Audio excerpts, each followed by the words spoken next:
They play the parts of Bishop Gary and the Reverend Albert Thomas, respectively.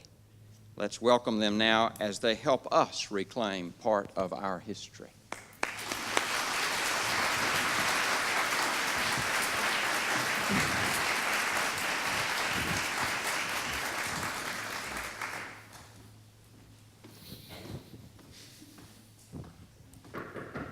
Good morning, Bishop. Albert, glad to see you. Miss Etta said you had a few moments, and I've got an idea I want to run by you to see what you think. Well, what's on your mind? Well, I've been thinking about what we talked about last week. What was that? The issue of how to keep the colored people in the church. Well, you remember that I tried to get us a colored bishop. I thought it would go a long way towards accomplishing that goal.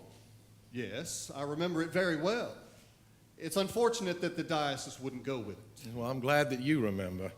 But I have no idea what else to do now. Well, it's a little hard to know what to do. It seems like the diocese has insisted we keep our colored flock in what amounts to a separate church, almost like orphans or stepchildren. Well, unfortunately, you are right, Albert. But I don't know what else I can do. I mean, I have tried everything that I can think of, and nothing has worked yet. It's just very discouraging. Bishop, it's not because you haven't been trying. Yes, Albert, we have. And all the while fighting detractors who do not understand. I guess one of the loudest has been that fella Blackwood you sent down to Georgia a few years ago.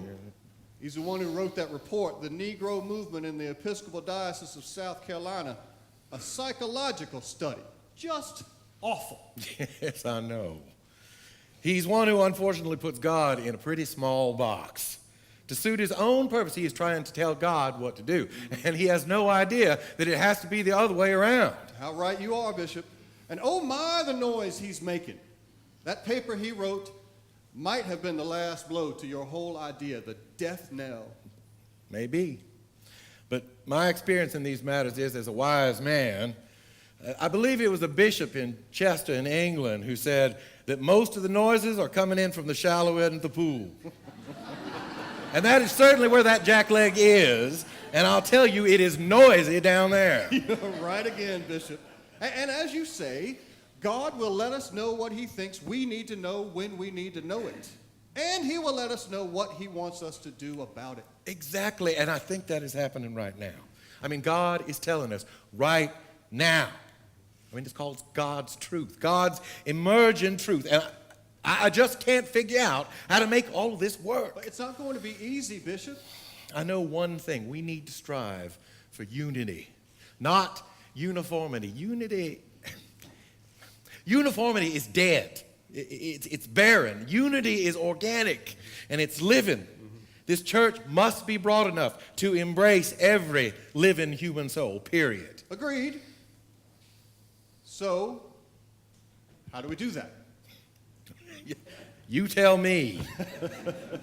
Well, you have appointed Baskerville as an archdeacon for colored work, but that's not the same as our colored members having a bishop. It's kind of tough to hold that part of our flock in and exclude them all at the same time. Well, as you know, I have tried to raise a little money for Voorhees up in Denmark in Bamberg County. Mm-hmm. They want to be an Episcopal school, but that's caused a whole stir across the diocese as well. So I have just about run out of ideas. Bishop, like I said, I've been thinking about our conversation last week about how we might honor or at least acknowledge our colored friends. That's really why I came over here this morning. Well, keep going.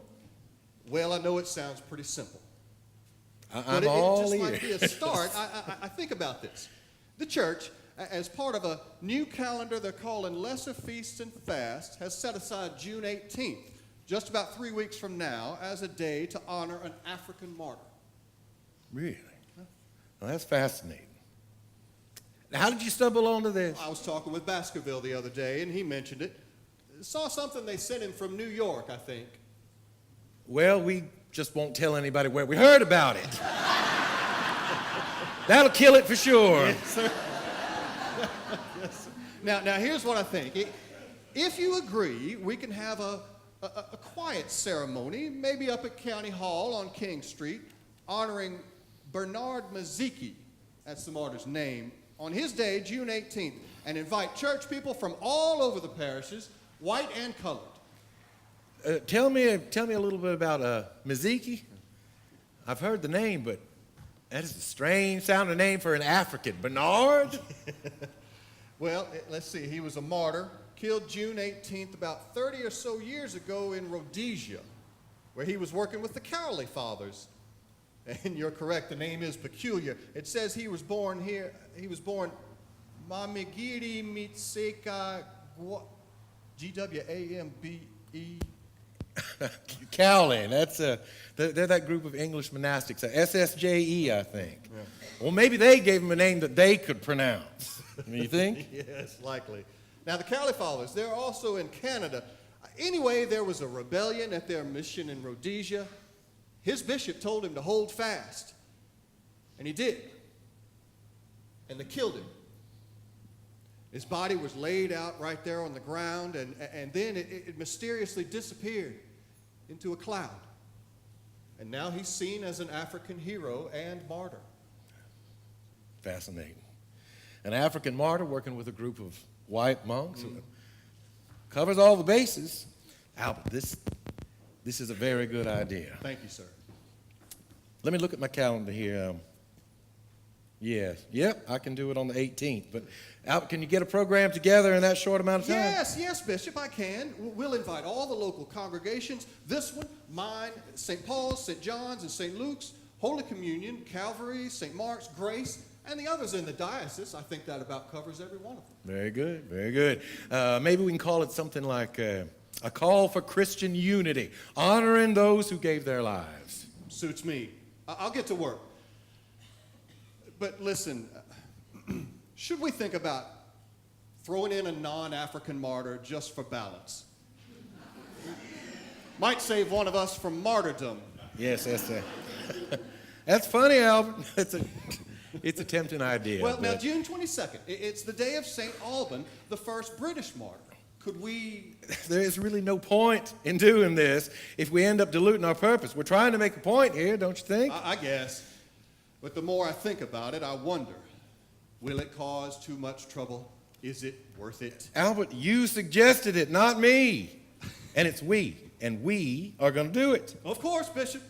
You're the boss. County Hall is probably the best place to have it. Certainly can't be in one of the churches, or we would both be run out of town. Being a child of God in this day will only get you so far. It certainly won't get you into the same church if your skin is a different color. I was just thinking, maybe like over at St. Paul's, they might sit up in the balcony. No, Albert, that's too risky. There was a day when the balcony would be okay, but not now. They're not slaves anymore, so no balcony. Well, Bishop, even in the county hall, we can't all sit together. We'll either have to put them on one side of the hall or up in the balcony. What do you think? I think it's a shame, but we really don't have a choice, do we? No, sir, not really. So why did they kill Maziki? I don't know. Probably for less than what they've been saying about you lately. Albert, if there was ever a time to work on Christian unity, it is now.